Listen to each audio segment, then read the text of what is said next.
This one's not as big as the last one. Give him a kiss. Mwah. There's a huge, another salamander right here. This one's different than the one we just saw. Where'd he go? Oh, and then I guess their sets are like the posters. No, the poster boxes are the big sets. They go between 90 and 130 retail. Come and, eat, be safe, and mate. He said, so for some reason, if you can find them at give him a kiss. Best Buy, they're $90, but everywhere else they're like much more than that. They're closer to 130. This must definitely be mushy ground indeed. There's But, all like, these salamander boys around here. He'll I buy really like hope I'm not 3 of boring those. y'all. Like he'll do like the Dollar I General get thing. He'll sidetracked buy when I 3. see cool stuff like this. So And he'll I spend want like to explore this whole area, but $200, I do have to get back to hunting the dinosaur. Or no, he'll We still spend. gotta He'll do that spend. Sorry, stakeout, he'll right? spend 390 because he'll buy 3 of them, and then he'll give one to the employee just for holding out for the 2, and it's still.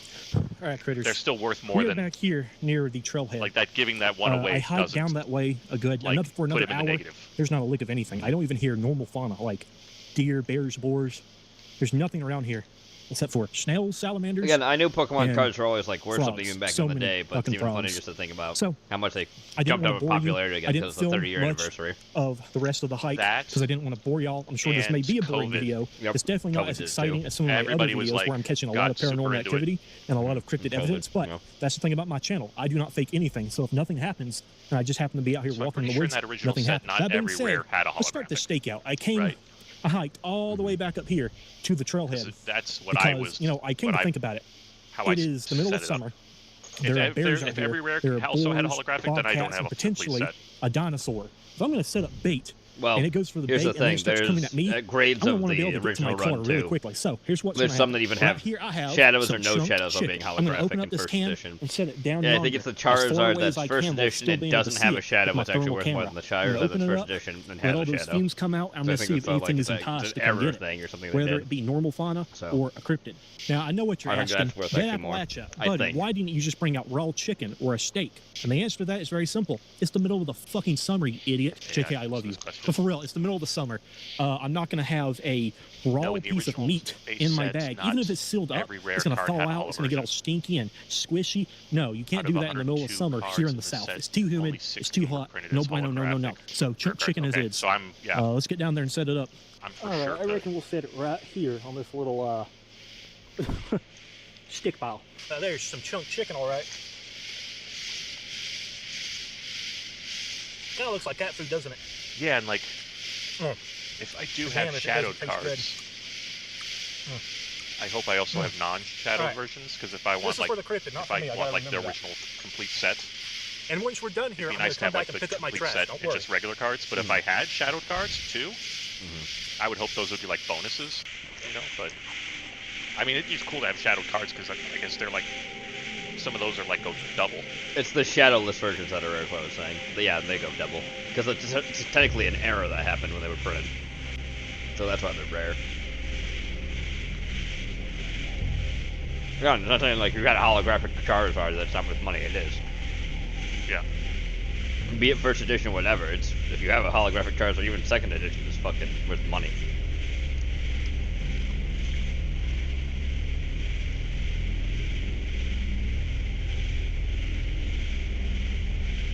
Be like, I have 2 Ninetales, and they look different. I don't know exactly what.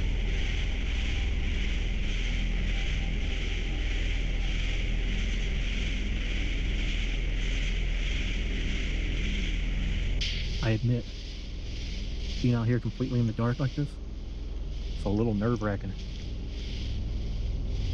Even though I haven't seen much of anything so far in this forest, being in the woods alone at night with no light, it's going to be creepy no matter what.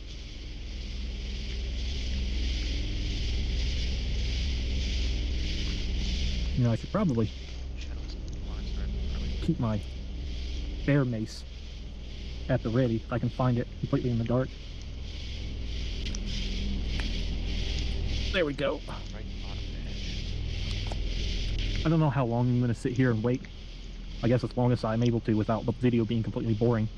Hopefully at least like a possum or a raccoon comes down yonder. Check it out. Using the thermal camera.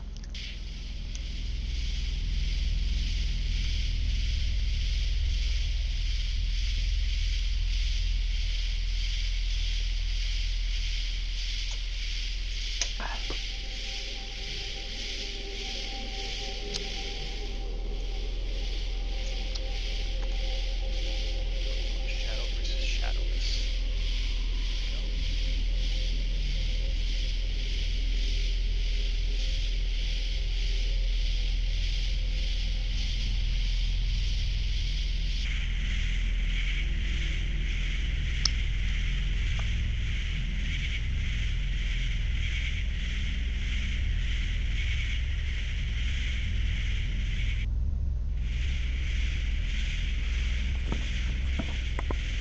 2:23 in the morning now. Let me announce there. Excuse me. Excuse me. Again.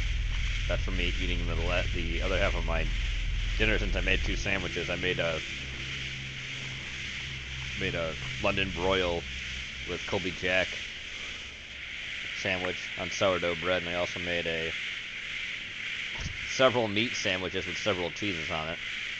Wow. It had roast chicken, maple glazed turkey, and what was it? Oh, sweet pork. And yeah, that was it for that. No dinosaurs so far, Nathan. And they used herbal mozzarella, chipotle Gouda, Munster cheese, and I think that was yeah. it. There's been 3 cheeses and like. I've been out here meats. for who knows how long, but there's nothing. That can go God to the damn critters. thing. It is so late, and we still have to drive almost 3 hours back home. And a good portion of that drive is going to be the very precarious drive back out of here. It's very dangerous getting to here during the day. I imagine it's going to be even more dangerous getting out here during the night with those sheer cliffs that you have to drive right by in the middle of the night. And I'm going to go ahead and clear this up because I already know I'm going to get comments about it. You're going to ask, why didn't I set up a trail cam and come back the next day? Heartbird's only 5'7", 200 pounds. What a for one, like I said, we live almost 3 let. hours away from here. I would have to set up a trail camera, go back home, hope something gets it. And by the way, trail cameras, a lot of them you need a subscription to use. It's like $40. And I got to come all the way back through that sketchy-ass drive up the mountain where those sheer drop-offs and ravines just to hike back out here and hope I catch something. You know, it's just not worth the effort and the time and the money. And I can't be out here forever. I got to go back home eventually, you know. That's just the detriments of being a solo YouTuber. You know, I'm not like Mountain Monsters where I have the Discovery Channel or whatever bankrolling me. It's just me and my wife, you know. So we do what we can with what little we have. Hopefully, as I become a bigger YouTuber, I can hire people. And, you know, I can make huge productions like that. But for now... Well, if you become a huge YouTuber... This is what we got. Gotta get work on that part first. All right, let's get back to the wife. Get back to the wife. You had a turkey and Munster sandwich for lunch today with a bit of horseradish sauce. Nice. I should probably get some English-styled horseradish to use on some of my sandwiches. I use brown mustard in this Chipotle gourmet sauce from Boar's Head. They do make a English-styled Howdy critters, we're here back in the sauce. studio. Oh my god, my hair is a mess. That was a fun He's looking trip. for the best friends nice with little, dinosaurs night like hike. black We saw a bunch of different critters, salamanders, snails, centipedes, but no velociraptors, no Troodons, no Utah raptors, no dinosaurs whatsoever. No dinosaurs you know, I'm sorry whatsoever. If the later half of the video was boring, but that's the thing about my channel. I do not fake anything. If nothing happens, and if I don't find nothing, that's just what is shown in the video. And really, that's the reality of cryptid hunting. It's not always... People will get into cryptid hunting, and they think it's going to be pow, pow, pow, action, action, action, spooky, spooky, spooky, monster coming out to eat you there, blah, blah, blah. And the reality is, it's not like that. A lot of it is sitting around, and okay, I see the difference now. There actually is less of it. There's no shadow on the outside border. That, I don't think the so raptors will. It's more obvious than I thought. Either the dude I just made have that 2 post to get ninetales, and one of them is just from his fellow darker. cryptid Like enjoyers, the hollow part is or just slightly he darker than the completely other one. I thought misidentified an that's animal. weird, but Either way, that's I don't not believe in the Georgia raptor anything in the that's slightest. There's It's other just too things with far-fetched to me. holographics Too being many things different don't besides add the up shadow with and how no shadow real thing. There's different dinosaurs grades of were. I those just don't too, believe believe it or That not. being said, it was real fun to hunt you for, know, regardless. they did a With lot all of this printing being stuff said, with it please make that's sure weird to and like the funky. video It was and the first time comment, they as were it really doing all helps that stuff. the so algorithm. It helps me you get got to a my bunch of first crap that's 100,000 weird. subscriber goal, which I'm so close to.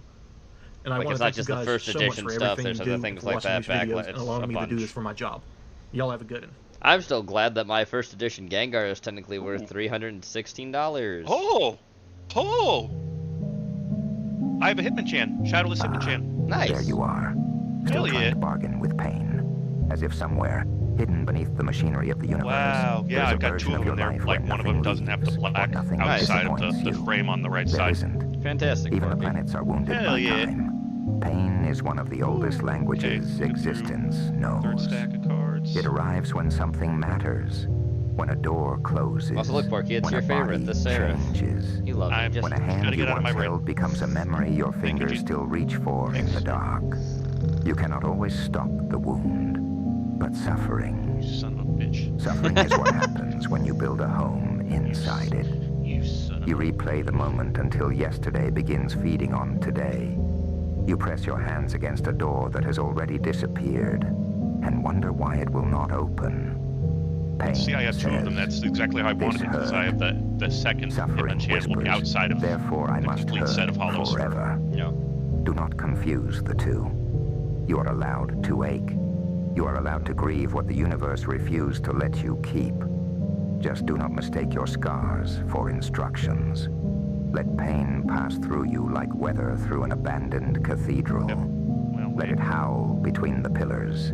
Let it shake the old windows. But do not become the storm. One day, perhaps without noticing, I have a shadowless you will dragon reach here, for the wound, but it's not and holographic. discover there is only a scar, and even that will begin to fade. Not because what happened became meaningless, but because you out of all finally the cards stopped I got, asking yesterday to bleed rare and again. valuable or whatever, two of them.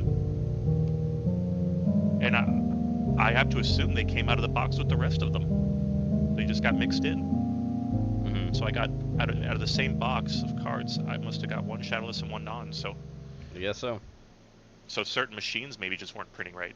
Possibly. Here we go, Porky. Rawhide Rex Anatomy. Strug some this in. Hey gang, welcome back. Today we're going to He's explore one of bald! the world's most disturbing yet underrated monsters, Rawhead Rex. The This is ancient lore creature wasn't just lockdown. another movie monster, it was almost 9 feet tall.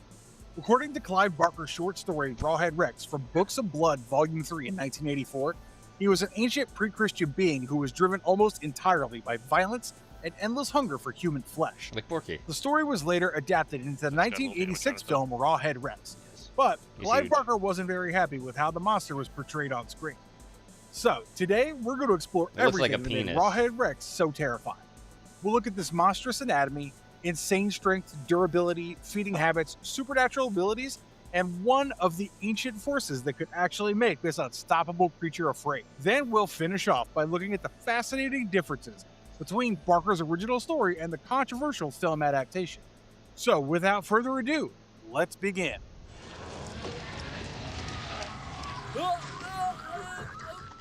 What does Rawhead Rex actually look like? Unlike traditional horror monsters such as vampires or werewolves, We've stuck in the Rawhead Rex pizza is rooms. distinguished from the get-go by his almost unreal appearance. The monster Indeed, it would be seems half that Barker giant has spider deliberately and tried to half make the monster pizza. as unpleasant and monstrous looking as possible. The particular wording of the initial description in the short story Rawhead Rex in Books of Blood Volume 3 actually gives the readers a chance to imagine how the monster would look in the adapter's vision. Thus, in the original text, Rawhead Rex is described as a 9-foot-tall giant, which is much higher than an average person. In addition, he has a massive muscled body, which makes him look intimidating even when not paying attention to his appearance. However, his face is the most remarkable feature, as he looks like a head of raw meat, which explains the monster's name. Barker wrote, "His amber eyes burnt in its pallid, pitted face, which already gives the character a terrible look. However, Rawhead Rex also has a gaping mouth, from which rows of sharp teeth protrude, ready to swallow any victim." Overall, Barker seems to have deliberately overdone the monster's appearance, making it look like an extremely violent and unpleasant mass of raw meat and bones. However, when Rawhead Rex was depicted on screen in the 1986 movie, his appearance was changed to some extent. Probably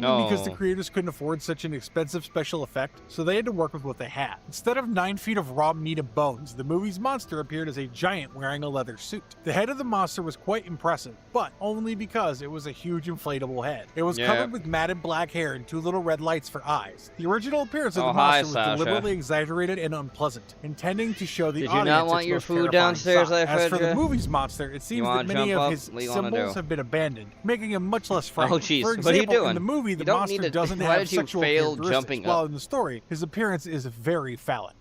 Is Rawhead Rex actually based on real folklore? Yeah, so so it he seems said that I the have to name get a Rawhead binder Rex that was holds not the hard actually shells. thought up by Clive Oh, Barker, okay. but was instead borrowed from an old piece of English folklore one day we aptly can go to named the guy who Rawhead knows and Bloody Bones, also referred to as who, Tommy he Rawhead. believes is, So the in best short, guy to Rawhead get Rex is based on real cards folklore. priced from. Now, Mhm. Rawhead and Bloody Bones was a 'Cause type of essentially you, boogeyman go to the local utilized by store, parents they'll to try to scare their children underrate into or value behavior, your and cards as a 'cause they result, buy 'em most children like would they're trying to behave buy for 'em fear from of the you. monster. The monster would punish any child who strayed from their parents' teachings. The stories may differ from region to region, but the underlying context was always the same, that the monster was used to scare children. But Rawhead and Bloody Bones wasn't merely a figure of speech passed down from parent to child. It had been recorded long before its conception. The first written record of the creature was made in 1548, so the legend predates the first recording by about 4.5 centuries. But the tailing concept of Rawhead and Bloody Bones wasn't limited to just parents and teachers using it to scare children into behaving. The monster appeared in literature as well, most notably perhaps in the writing of John Locke in 1693, where Locke. it appeared as a means to frighten children. But Rawhead and Bloody Bones Wow, also I bet made you an don't even appearance in read the writing Locke. of Samuel Johnson in 1755. This proves that Rawhead and Bloody Bones had been part of England's cultural history for a very long time. However, it seems that thinking, while Gene, Clive that Barker maybe may have borrowed Loki the is a name, he little bit did more put on his your own level. twist on the ancient I mean, monster. that's Aside one of from my the name many and the faces, concept of but, an ancient you know. monster that stalked the woods and Wow. predated Christianity, Rawhead Gene's Rex Marvel is fan. largely the creation of I Clive mean, the Barker god Loki. himself. As The opposed to actual merely using god Rawhead as a Loki. boogeyman, Barker reinterprets the monster as an ancient pre-Christian entity with its own unique set of traits and characteristics. So in short, Look, while it's a Clive penis. Barker borrowed the name and the concept behind Rawhead Rex from English folklore, most other things about the monster were his own creation. With that out of the way, let's examine the abilities of this ancient monster.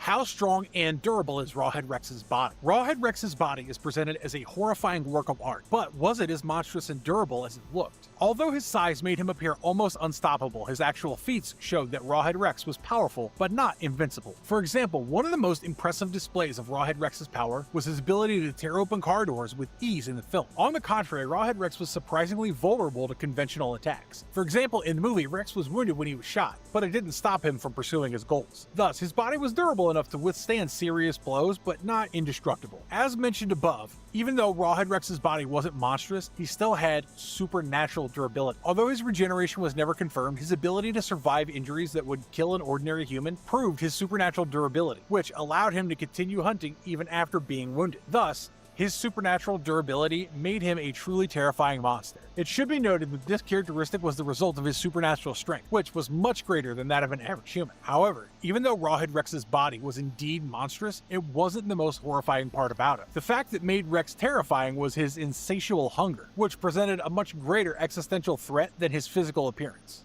What does Rawhead Rex actually eat? And why children specifically? Although Rawhead Rex's body made him a fearsome monster, his constant hunger is what truly made him terrifying. Unlike many horror villains, he wasn't driven by a goal or ambition, but by his need to consume humans. funny, In Bob. both the source material for Rawhead Rex, the short story Rawhead Rex in Books of Blood, Volume 3 by Clive Barker, and in the 1986 movie, the beast is portrayed as a bloodthirsty killer who wants to consume humans. The key difference between Rawhead Rex and other flesh-eating monsters is that Rawhead Rex has a particular preference for children. It's especially evident in the story, where it's revealed that children are tastier for him than adults. This characteristic adds up to his terrorizing of the small village, where the only goal is to satisfy his endless hunger. Moreover, the most horrifying part of him, and the reason why he's one of the Like a most mushroom. dreadful, was that he was a product of real-life horrors. In the story, although Clive Barker places the monster in an English village, this wasn't always the case. In fact, the author wanted the beast to be able to consume the most precious of human treasures: family, faith, and friends. Thus, the author makes a chilling point that the most horrifying monster stories are the ones that are close to real life.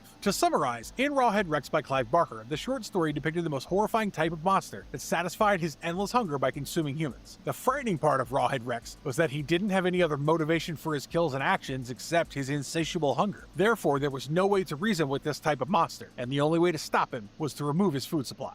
Does Rawhead Rex have any powers beyond brute force? The answer to that is yes. Rawhead Rex was indeed more powerful than just brute strength. In addition to his oversized body and violent nature, he possessed the ability to influence certain vulnerable individuals. The most notable example of Rawhead Rex's supernatural ability was the church figure of Declan O'Brien, as depicted in the 1986 film. To begin with, it was the church figure who failed to protect the town from Rawhead Rex. Subsequently, Declan O'Brien was baptized by the monster and became fully possessed by it. It can be concluded that the supernatural power possessed by Rawhead